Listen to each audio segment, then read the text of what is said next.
Oh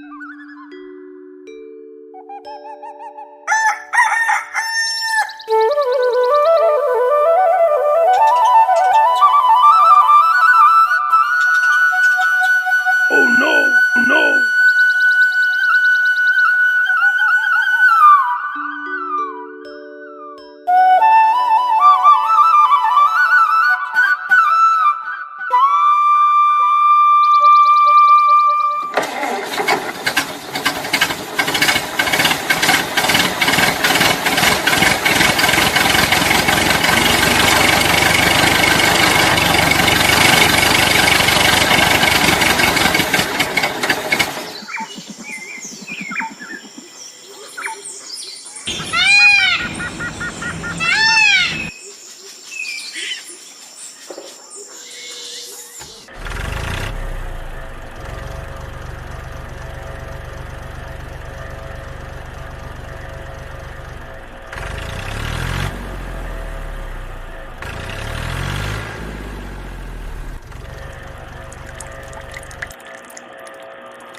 और अगर तुम लोगों को ये वीडियो पसंद आई तो यार लाइक मार दो, और नहीं आई तब भी लाइक मार दो।